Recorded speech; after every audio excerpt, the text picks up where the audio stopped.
नमस्कार दोस्तों, मैं हूं इमरान खान। अनुभवी आंखें न्यूज़ में आप सभी का स्वागत है।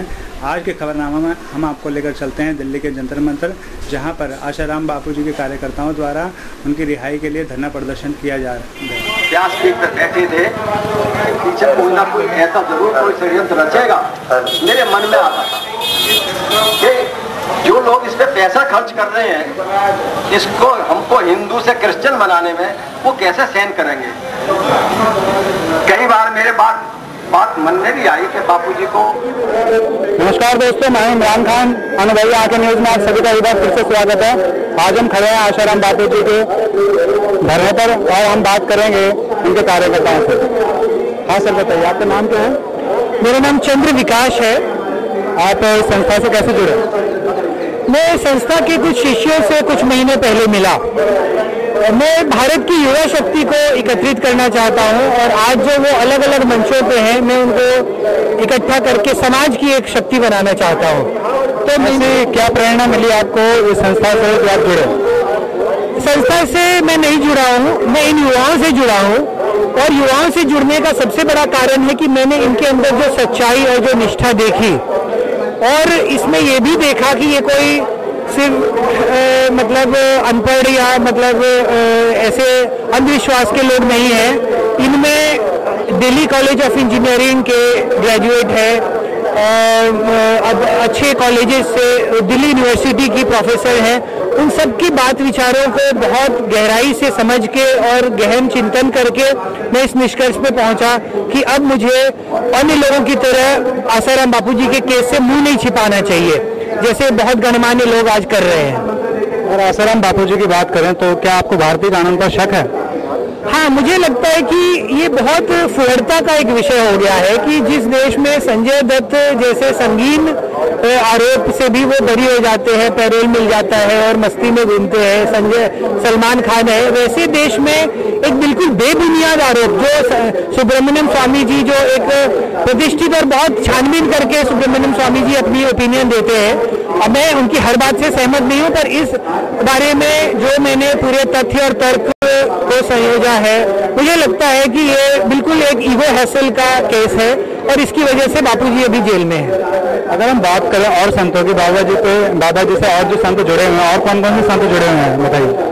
देखिए, परोक्ष रूप से भारत के जितने संत हैं मैंने सबसे बात की है और जनरल वीके से भी, जो मैं इंदिरापुरम गाजियाबाद में रहता हूं, उनके सांसद से बात की है।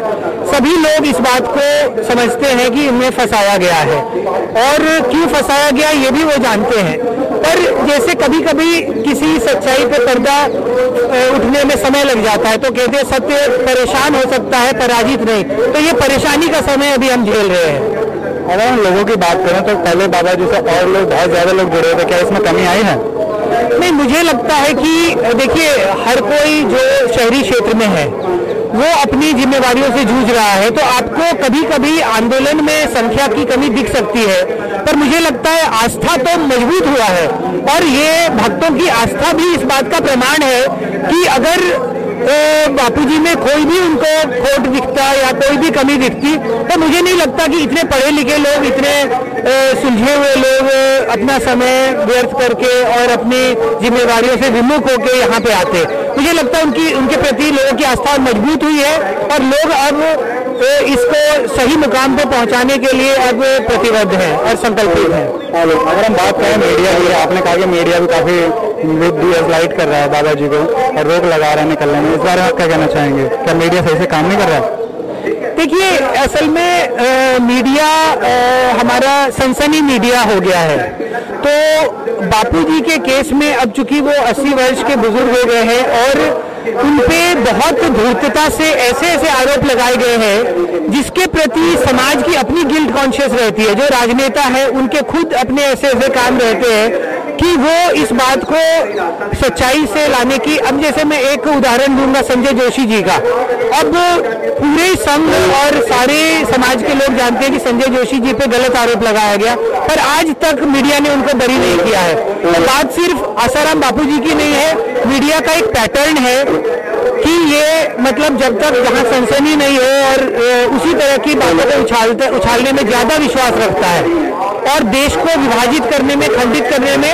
और जो अच्छे पत्रकार हैं, जो मेरे कई मित्र भी हैं, वो कुंठित हैं और इस बात से बहुत व्यथित भी हैं, पर मेन स्ट्रीम मीडिया उनकी बात उनको सामने नहीं आने दे रहा। उनकी भी व्यथा पीड़ा भी मैं समझता हूँ और वो दबी हुई है आज। बहुत बहुत धन्यवाद सर। आप बात करें, आप भी जुड़े हुए हैं, क्या नाम है आपका? चंदन चौधरी। आप लोग कैसे जुड़े हैं संस्था से? मैं बापूजी से 2003 से जुड़ा हुआ हूँ और बापूजी के संपर्क में आने से हमारे बहुत सारी कमी थे, जैसे आज के युवा देश में भटक पड़ते हैं, और बापूजी के पास आने से हम युवाओं को एक सच्चा मार्गदर्शन मिला और हम अपने हर क्षेत्र में आगे बढ़ रहे हैं। बापू का ज्ञान के बदौलत ही हम आगे बढ़ रहे हैं। अगर बापू जी ज्ञान की बात करें, युवाओं को ऐसा क्या मिला बापू जिससे आगे बढ़े आपके कहने के अनुसार? बापूजी ने जो युवाओं को संदेश दिया वो ब्रह्मचर्य का संदेश दिया, क्योंकि ब्रह्मचर्य के माध्यम से इस देश में किसी भी गलत धारणाओं को दूर किया जा सकता है, समाज में जो कुरीति है उसको दूर किया जा सकता है, जो समाज में दोष है उसको दूर किया जा सकता है। बापूजी ने बाल संस्कार के माध्यम से 17,000 18,000 बाल संस्कार के माध्यम से देश के युवाओं को संवारने का काम किया, इसलिए हम लोगों को यहाँ शिक्षा मिली है। अगर संविधान की बात करें, कानून की बात करें, क्या आपको भारतीय कानून पर भरोसा नहीं है? हमें जब हमारे गुरुजी हैं, जो बापूजी हैं, उन्होंने हमेशा कहा कि मुझे न्यायपालिका पे पूरा भरोसा है, तो उनके हम युवाओं को पूरा भरोसा है कि न्यायपालिका एक अच्छा जो है एक निर्दोष संत को बरी करेगी और वो सत्य के पक्ष में फैसला करेगी। हमें पूरा भरोसा है, हम कभी भी न्यायपालिका के विरुद्ध नहीं बोलते। बहुत बहुत धन्यवाद सर। आप बताइए, आपका क्या नाम है? मुकेश नाम। आप कैसे जुड़े संस्था से? मैं कम से कम 12 से 13 साल हो गए जुड़ा हुआ हूँ। पहले बाल संस्कार में आता था, जैसे जैसे एज ग्रोथ हो रही है, युवा सेवा संघ के सदस्य बनता रहा हूँ। बापू से दीक्षा लिए 13 साल हो चुके हैं, मगर आज तक भी ऐसा कोई भी अनुभूति नहीं हुई कि जैसे केस लगे हैं उस तरह की कोई भी ऐसी बात सामने नहीं आई। हम सारी एक्टिविटी में जाते हैं, सत्संग में जाते हैं, आश्रम में जाते हैं, हर एक्टिविटी में लेते हैं। अभी जल सेवा करी थी और लोग सब कुछ सेवा होती रहती है, मगर ऐसा आज तक कभी भी हमने सामने से कभी भी देखा नहीं। अगर हम बात करें लोगों की, पहले ज्यादा लोग जुड़ रहे थे, अब और भी ज्यादा जुड़ रहे हैं, इस बारे में बताओ। लोग जुड़े हुए हैं, अभी भी जुड़े हुए हैं, ऐसी बात नहीं है लोग नहीं जुड़े, मगर अभी क्या है, बापूजी से दर्शन होते हैं तो लोग इधर हो चुके हैं। मतलब क्या है, जोधपुर भी जाते हैं लोग, इधर भी आते हैं लोग, इतने सारे हैं, मगर एक्टिविटी ज्यादा हो रही है। पहले से बापूजी आते थे, एक दिन में एक्टिविटी होती थी, तो आपको एक जगह ज्यादा लोग मिलते थे, अब एक्टिविटी अलग अलग जगह में हो रही है। ये बात बहुत बहुत धन्यवाद। नमन जी, आपका नाम काफी सुनाई संस्थान, इस बारे में बताया, आप कैसे जुड़े? मैं तो एक ही बात कहना चाहूंगा कि बापूजी पे लगे हुए आरोप बोगस है, केस को रद्द करो। क्यों बेकार में सरकार और समाज के पैसे को बर्बाद कर रहे हो? क्यों धर्म के पैसे को बर्बाद कर रहे हो? जो धार्मिक पैसे से लोगों की सेवा होता था, उस पैसे से आज केस लड़ा जा रहा है। तो मैं सरकार से एक ही प्रार्थना करूंगा कि बोगस केस रद्द करो, निर्दोष बापूजी को रिहा करो। सर आप बताइए, आप भी जुड़ रहे हैं, आप कैसे जुड़े संस्था से? मैं बचपन से ही बापूजी से जुड़ा हूँ। शुरू में बाल संस्कार से जुड़ा, शुरू में मैं पढ़ाई में बहुत कमजोर था। जब से मैंने बापूजी से दीक्षा ली, मेरा चहुमुखी विकास हुआ। मैंने पढ़ाई में आगे किया, मैंने चार्टर्ड अकाउंटेंट का कोर्स किया। उसके बाद अब हर तरह से मेरा विकास हो रहा है। 4 साल से, पिछले 4 साल से परम पूज्य संत श्री आसाराम जी बापू को बेबुनियाद केस के तहत फंसाकर, एक षड्यंत्र के तहत फंसाकर उनको जेल में रखा गया है। हमारी ये मांग है कि उनको जल्द से जल्द इस बोगस केस को रद्द करके उनको जल्द से जल्द रिहा किया जाए। जी बहुत बहुत धन्यवाद।